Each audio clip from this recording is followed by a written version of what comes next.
is, I think, comforting sometimes to realize that it all can kind of come back to a framework and a way of thinking about it to arrive at a solid conclusion about how you'd treat it and how you'd still run a profitable business, even with whatever that nuance is. Welcome to the Agency Profit Podcast, a show dedicated to going deep space on agency operations, which is just as nerdy as it sounds. I'm your host, Marcel. I'm the CEO of Parakeeto, a firm that helps digital and creative agencies measure and improve their profitability. Join me as I interview some of the smartest thought leaders and agency owners in our space and go deep into operations, metrics, and all the other things you need to get right so you can spend less time worrying about operations and more time executing on your vision.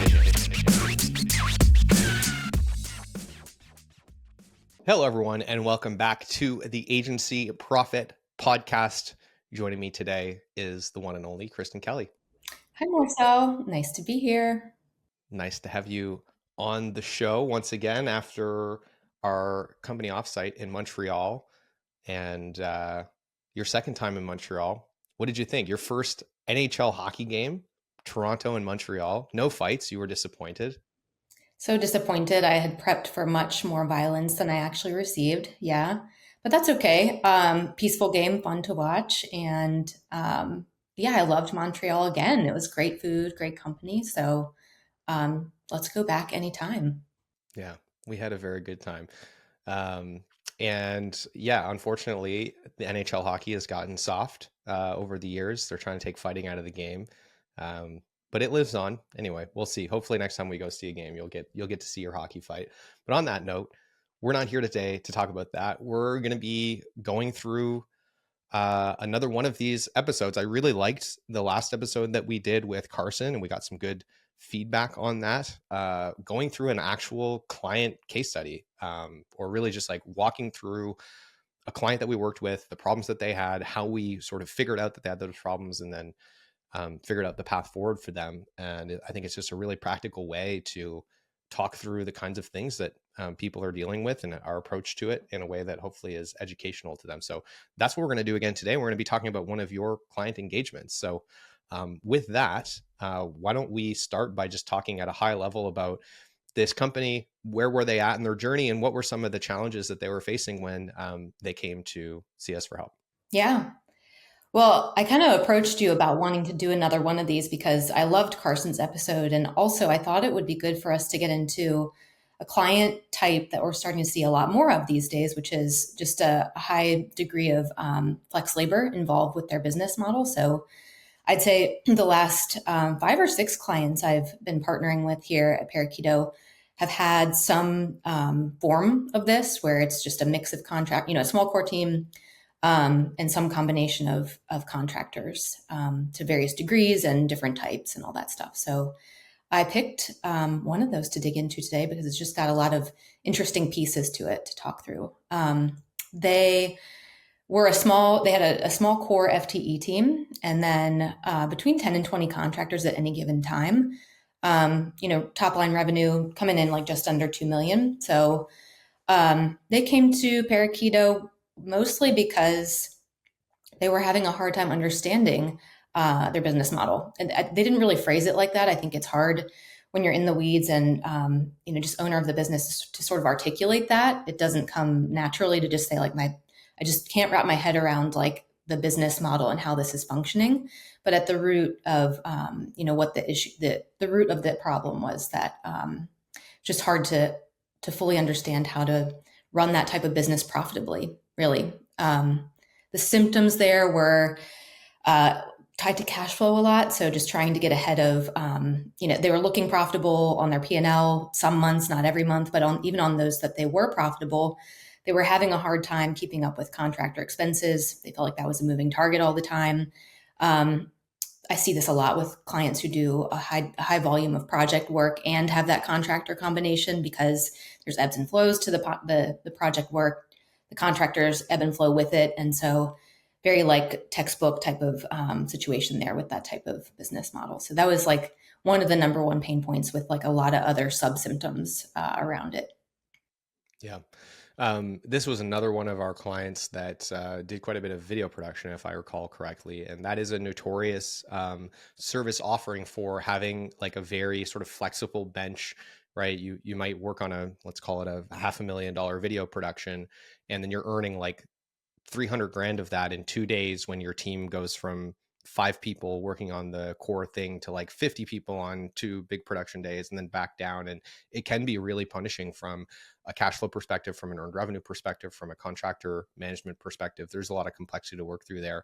Events are another type of service offering that takes on that shape and can make it really confusing. Like, how much money are we making and how profitable are we?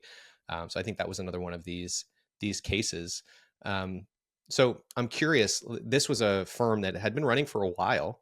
So what had changed for them that triggered sort of either a new set of problems or these problems worsening, or maybe just the motivation to come in and get some help with it? Yeah, so they had just started to kind of slowly grow, and their clients had started to grow in size and project complexity. And in addition, they were starting to take on different types of service lines where they, first of all, it was a service line where there was a lot of cost pressure, so that it really, just to be competitive in the market and try and get into that, to offering that type of service line, they didn't have a lot of leeway in terms of what they could charge. And so they just were having a high degree of difficulty being profitable on that type of work, with deadlines always kind of shifting, the goalpost always moving, really. And so just all of those things kind of compounding at once, while also just trying to get a grip on the delivery itself, right? So delivering solid work, but also just having this like layer of middle management internally between the leadership team and the contractors, and trying to find the right mix of talent. How does that work? Just get the right people in the right seat. But they just had started to be unprofitable for enough time that they were like, we just need to pause here and figure this out. We'll get into here shortly some of the things they had tried, but tried to no avail, and came to us for some help. Yeah. One other thing that I recall about this client in particular was they were, we'll call them exit curious. Maybe not like, ready to go ahead and get the business ready for sale, but they had started thinking about it. And certainly it was something that they felt like they wanted to have the option to be able to do over the next few years, and did not feel that the way that their business was currently going was setting them up to be able to get the kind of outcome that they wanted to on that front. So I think that was another thing. And that is a very common trigger I've found for us, that when people start really thinking about their business through the lens of enterprise value, it changes how they weigh the severity of these efficiency problems, cash flow problems, profitability problems, et cetera. Yeah. And it was definitely not a long window, I think, in terms of the desire to sell to. It was like a relatively short time period that they wanted to try and make an impact, turn some things around, and move forward. Yeah. So you'd mentioned that they tried some stuff before. So yeah, what were some of the things that they had tried prior to working with us to solve some of these issues? Yeah.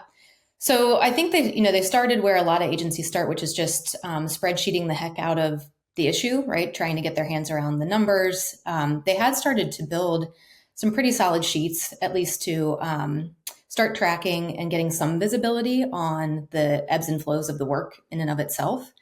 They had also made a pretty significant investment into some project management software, which I think they thought was going to be kind of this like silver bullet to solve a lot of the issues. Like this probably sounds very familiar to our listeners, right? You kind of, it was an all-in-one system. So really it was sold to them as kind of like being able to solve the issue up front, which was like getting a handle on all of the contracts, living in one place, and then being tied to the downstream, day-to-day project management, visibility to burn rate and things like that, and profitability. All the reporting was going to be in the system too. So I see why that was attractive for sure, but they were also having some just difficulty getting it across the finish line. They had gotten the implementation part of the way started, hit a wall just because of some personnel shifts. The owner of that project had kind of shifted away from the company, I believe. And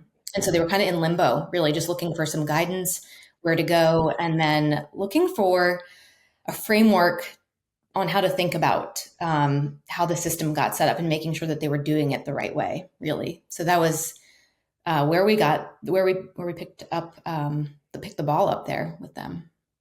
Yeah. I think it's important to touch on just like the project management platform as the sort of originally theorized way to get out the other end of this. And of course, the sort of massive delta between the promises that were being made in terms of the capability of the software, and then in practice, like how challenging it was to try and get those outcomes, and also how idiosyncratic the path to getting those outcomes was. And I know, like, when we started working with them, we spent a pretty decent amount of time looking through that platform to try and understand, how to get all the outcomes that they were looking for. And I think the conclusion that we came to was we're not going to be able to get all of the outcomes inside the platform. There's going to have to be, like there always is, some amount of spreadsheeting that needs to happen, or an ETL pipeline that needs to happen. And the other thing that we found was that, while the platform theoretically was capable of doing a lot of things that would have been very helpful and good, it was incredibly complex.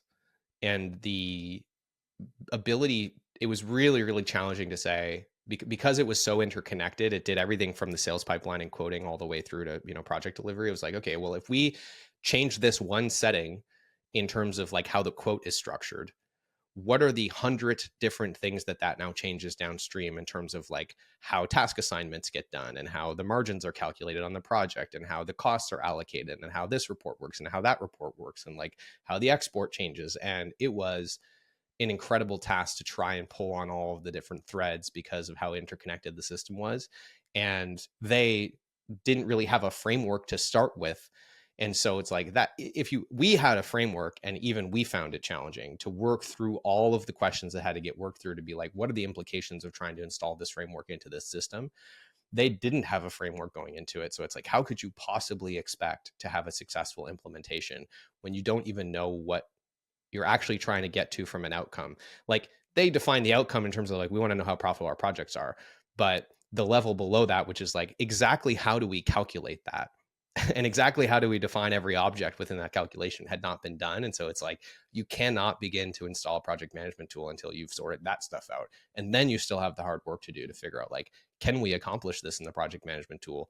And if so, how, and what are the trade-offs that we're going to have to make to get there? So yeah, it was a lot. There's a lot going on around the project management tool, and it really had kind of become this massive, I think, time and energy and money pit over like the 6 months preceding us showing up to help with this. Yeah, for sure.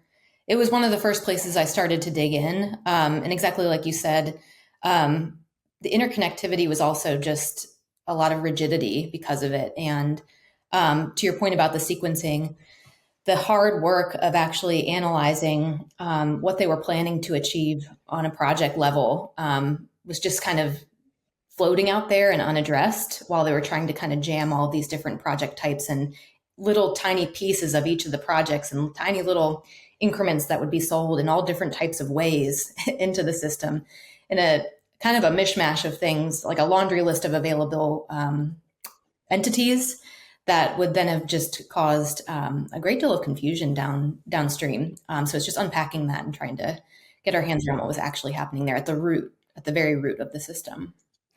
It's so funny, like, just to touch on that, because I think this will resonate with a lot of people that are listening that have tried to accomplish some level of like measuring project performance or measuring profitability for really any slice of the business inside of a project management tool. Is like, you're confronted with just like a set of very basic questions up front that are often just like blow up the entire thing, or make everybody realize like, oh shit, we haven't thought about this nearly enough, which is like, what is someone's cost rate?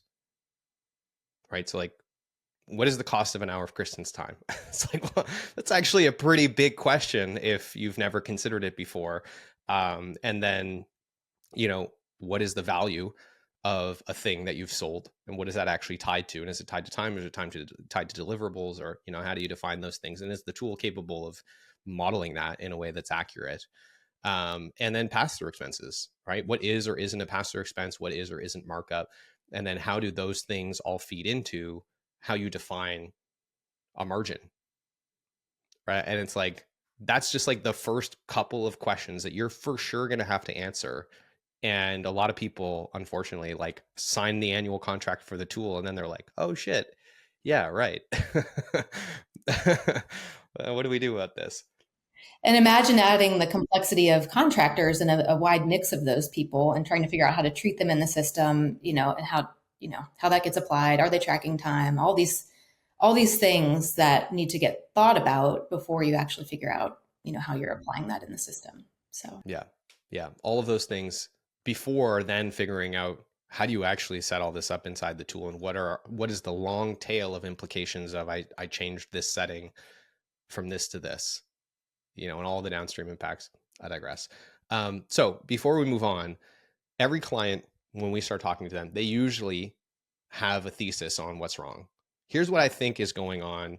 And that's typically been informing the kinds of things that they've been trying to do to improve their profitability in the past. What was this client's thesis of what was wrong in their business prior to working with us? yeah, I think that they had thought it could have been a couple of things. And prior to coming to us, they had made some recent headcount adjustments. So just downsizing the team a little bit, just some incremental adjustments to, I believe it was a full time entity. And so there was that. There was also just, again, it's the tool. They had kind of thought like, well, it was all centered around like project management. We probably have the wrong tools or we're just living in the sheets. And then I think I mentioned that some of their clients, particularly because of the nature of the work they were doing, just a lot of over servicing, a lot of, having a hard time keeping their hands around the scope. What even is the scope? Lots of things around that particular function of the business. So try as they might to try and move that in the right direction, they were still just seeing again, it kept coming back to that cash flow, feeling like they were behind all the time with the contractor payments, still not being able to figure out why. And yeah, coming to us for help. One of the things that I'll double click on here, which I didn't touch on in the last piece, but is relevant to that as well, is if I recall correctly, this is also a client that was kind of struggling with timesheet compliance, maybe didn't have like a great culture around that internally. And when we came in, they were doing a lot of work in spreadsheets. They had hired a consultant, I believe, to help them install some stuff around that. And then, of course, the project management tool. And what I noticed right away was the massive incongruency between what was required for any of the things that they had installed to work and deliver any of the outcomes that they were hoping for, and where they were from an operational maturity perspective as a company. And so you just had this massive gap where it was like there were a lot of things that they were trying to do that like theoretically should have worked, as long as the team was like perfectly on top of time tracking and they never forgot to enter, this specific set of information. They were keeping the spreadsheets up to date on a daily basis. And unfortunately, like it was just not that kind of company or that kind of team at that time.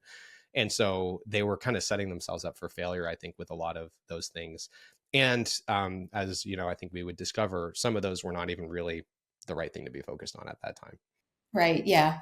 It was just a little bit of a void of ownership and leadership in that particular area. And I think that, and the other thing that perhaps hadn't really been accounted for either is, they had producers in house, but they weren't really factored into, they weren't really considered delivery role. And that's not uncommon actually, because they kind of treated them like project managers to some extent because they were monitoring all of that work. But I see this happen a lot in agencies where they're like, well, they're just, they're running the business, they're facilitating the work, but we're not going to account for them per se in this, in the scope or, the actual cost basis of what it means to achieve this particular project. And so their understanding of profitability at the project level was also skewed. So there's just like a void all around that project management function altogether. Yeah. Yeah, not only was that skewed, but also like the thing that you would fall back on, which is like delivery margin as a firm, was also not clear. And therefore, like there was no way of really understanding their unit economics. And when you're talking about a role as significant as product or like project management, account management, production, right? This takes on a lot of different shapes in different companies. You could be talking about in some cases 20-30% of the project costs. And it's like, so that's like all of your EBITDA and more. If you're just not accounting for that anywhere, it's one thing to say it's not operationally feasible to measure this on projects. And that's fine. That's fair. In some cases, that is the truth, right? Like these people just can't track their time. Okay.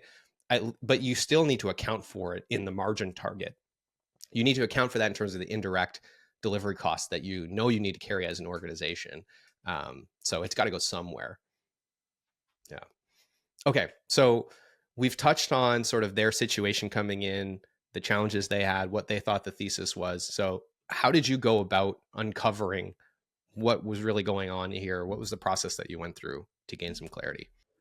Yeah, so our process at Parakeeto starts with, digging into their P&L, which I did, and obviously, one of the things that became really clear to me, they're on a cash basis. So again, as I alluded to earlier in this conversation, super common for agencies that are doing project-based work and fast-paced project-based work, coupled with cash-based books, to really not understand profitability, like at the delivery margin, right? So it's really hard to tell, and unless work starts to slow down a particular month, and then there's just like this, panic, maybe is probably the right word, where it's like all of a sudden, especially if projects are kind of running long, you've gotten infused with the cash a couple months ago, but you're still paying these guys out of pocket because they're contractors to be finishing up this project. And so there was a lot of that going on, and just the books really illuminated that, told that exact story.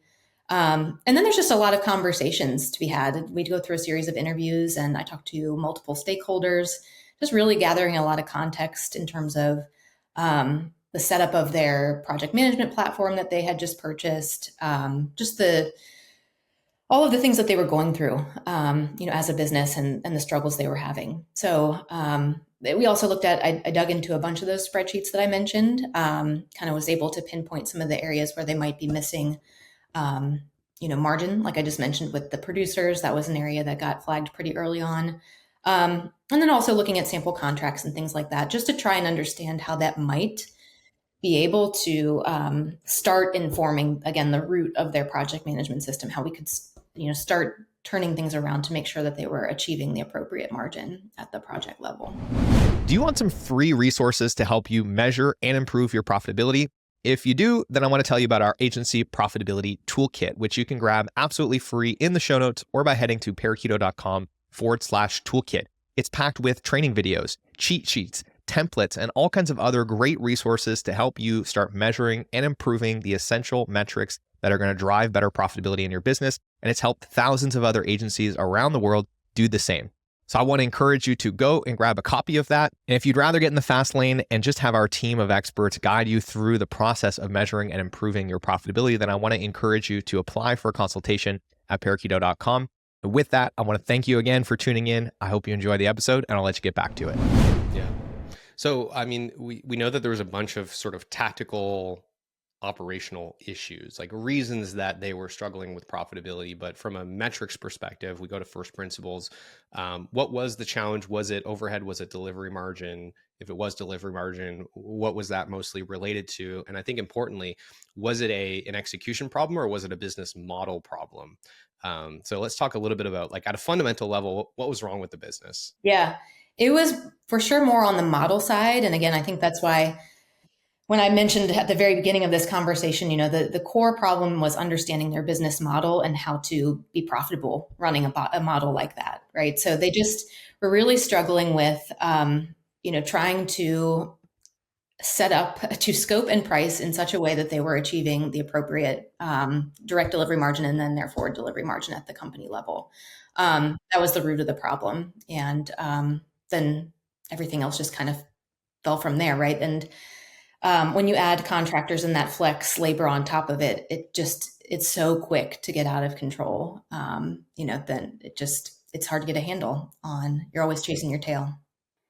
So this is really important, and I want to summarize this in a different way, or paraphrase it back, because this is like a trap that so many firms fall into when they come to work with us, and they waste a lot of time on like the 20-80. They spend 80% of their time on the 20% leverage as opposed to the 80% leverage.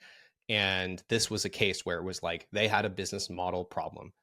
So what that means is, even if they fixed all of their delivery problems, their project management tool was dialed, all the projects were finishing on time and on budget, they were keeping their team busy, they still would have had profitability challenges.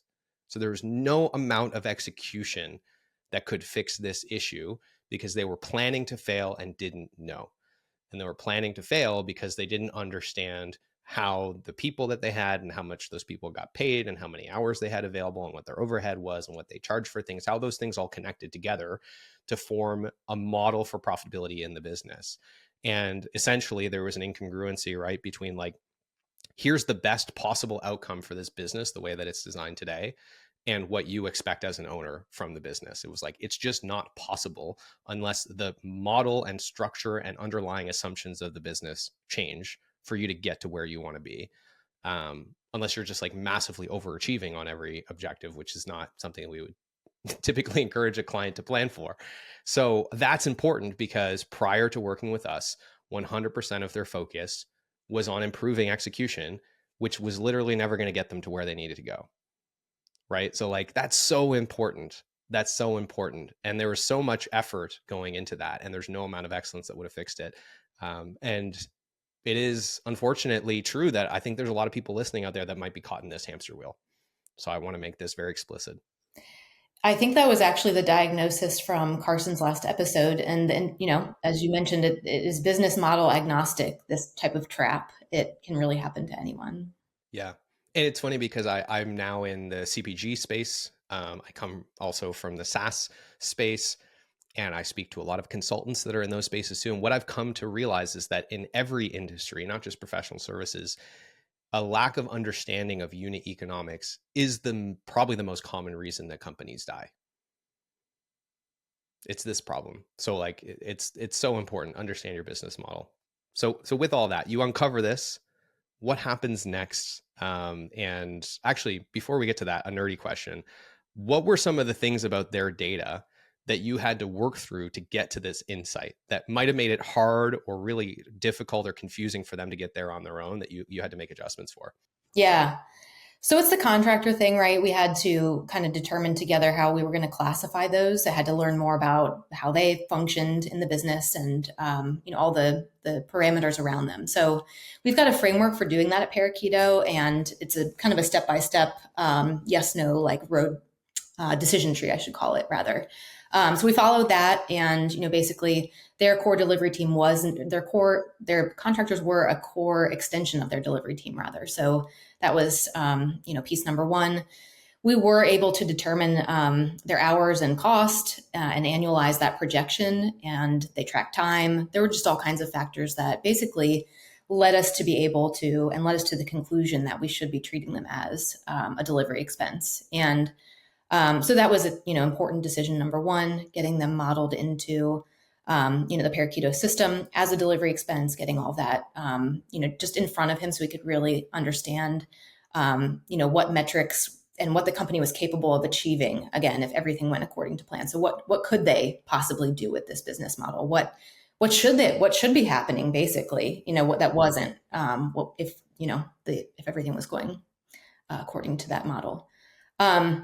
The other thing that had to get normalized, you mentioned the time tracking compliance thing. So yeah, we had to go back and do some back of napkin math, just taking, you know, what was actually invoiced and then pairing that up with the hourly rate and then coming to a heuristic for what time was actually spent, how many hours, and applying that across the board to get an understanding of things like utilization and ABR and getting all of those benchmarks kind of surfaced to be discussed in the context of the assessment.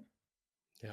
One other thing that you did mention earlier, but I'll mention again here, is cash-based books in a very lumpy business where cash-based books are very unreliable. And so the good news is when we come in to do it, we're generally looking at 12-month slices of the business. So a lot of that noise does come out in the wash, but we do still have to pay attention to the edges of that and make some adjustments a lot of the time. And so that would have been another thing that I think in this case was important to make sure we were doing well. And that, again, that's a little hot tip for everyone that's listening. If you are on cash-based books and you're struggling to get an insight into your profitability, just make the time range, the time window wider, and it will take some of that noise out. That's like that's a hot tip. Yeah. Okay, so those were some things to work through. You worked through those. You got to the root of the problem, which was a model challenge. So let's talk about that. Really, this came down to direct delivery margin. They just weren't pricing or setting their projects up for a margin that was going to be able to support the rest of their business model.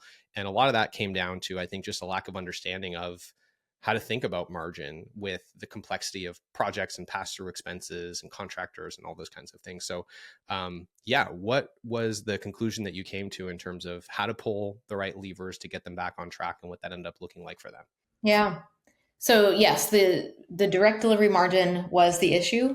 Really just trying to be more profitable make their unit economics work for them, basically, to trying to get to whatever that looked like. And one of the tools that I think they found most useful in wrapping their heads around this was Parakeeto's estimator tool. And it's actually like a fan favorite pretty much for anyone who is struggling with this trap, where it kind of lays bare the unit economics, first of all. So what is the cost break even for a specific type of project? And then with our framework for trying to achieve a 70% margin at the project level, it showcases what then needs to be true about the price that's put in front of the client. So it helps clients understand their average cost per hour, get a better handle on how much scope and how many hours, the effort that's going to go into a certain project. And again, accounting for any pass-through with that margin in place, and just really a full look at what a profitable project might look like. And I think a lot of light bulbs went off there. So that coupled with talking about and showcasing via the model calculator, the ABR and a range that would be appropriate for their business. And I say a range because with any business model that's got a lot of contractors, there needs to be a range in place with ABR. And so we kind of went through the rationale for that. Why is that the case? And what range would be, what they need to be shooting for. How are we planning for success, basically, was the main exercise that we went through together. So once you had more clarity and a clear framework in place for estimating projects, pricing projects, making sure that they were clear on what the margin was going to look like, what were some of the other pieces that had to fall in place alongside that to make sure that they were actually not only planning to have better margins, but hopefully realizing better margins on the other side of that project? Yeah, so the flip side of that is protect. And I love the alliteration there. So plan and protect. Protect being just making sure that they were actually achieving what they were planning to achieve. And so we knew that we needed to start to get a better handle on time tracking compliance for starters, mostly because I think you had mentioned even just getting that project management platform to work required some type of hygiene and concerted effort around that type of around compliance. So starting to build a better rhythm and some rationale for their team, just a better program around time tracking for the contractors in particular, starting there. And then also just making sure that they were, another avenue was pricing strategy. So how are we de-risking some of the work that they were putting out there, rather than, for example, always committing to flat fees, exploring other different options at their disposal to try again to make sure that they were preserving their margin as much as possible for that type of often iterative work and subjective, very creative type projects. And another was just taking a look at their contracts and the way that they were set up, basically to start putting some guardrails around scope creep. So how many rounds of revisions do we have on certain types of things? Just giving their project managers and producers a basis to point to, basically, when there was scope creep happening or about to happen, just making it easier to facilitate that type of conversation with their clients. So to protect that scope. I think one of the other things that we were able to do a little bit here, once we had locked down the framework for how we were thinking about profitability and scope at the estimate level, was then go and look at the project management tool that they were implementing and tidy up some things so that it was more aligned and they were getting a lot more of the visibility that they needed as projects were going on to be able to, make sure that they weren't going off the rails. I think that was an important piece as well. Yeah. And we showed them how to, clean up some of make the units consistent, things like that, so that the projects and the parameters were being entered in the system in such a way that the visibility was there downstream. Yeah.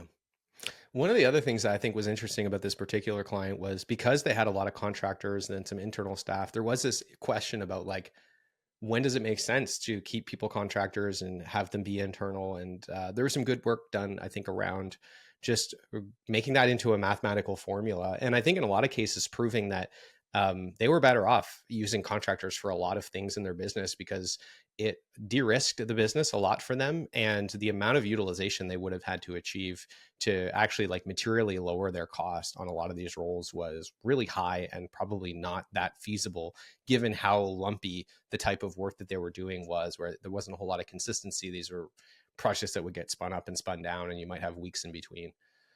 Yeah, you're exactly right. And I think the role that we kind of double clicked on to do that exercise was producer, just because as a linchpin role, they did have a high volume of work dedicated to that role and a lot of sightline to it. So on a long time horizon, that was a pretty safe role, quote unquote, in terms of, keeping them more utilized than perhaps someone who's, an actual like individual contributor doing video production and the actual, some of the actual execution itself. So in that case, I believe the threshold was a little bit lower, but not by much. Like it was really still, to your point, a requirement to keep that individual highly utilized in order to justify that type of hire instead of a contractor. Yeah. Well, ultimately, I think a really positive engagement, one that was not without its challenges. Obviously, there was a lot of stuff to work through, a lot of data hygiene stuff to work through, but I think in the end, created a lot of clarity for this client, and hopefully set them on a much better path. And so, yeah, one that I think we're both glad we had a chance to work on. And I think you did really an excellent job of adjusting to that client specific context, which is something we always have to do, right? We have a process, we try to follow that process, but every client requires, little side quests to make sure that this makes sense for them. And so, yeah, any final words for our listeners in terms of like what they can learn from this client's experience? Yeah. Well, I hope that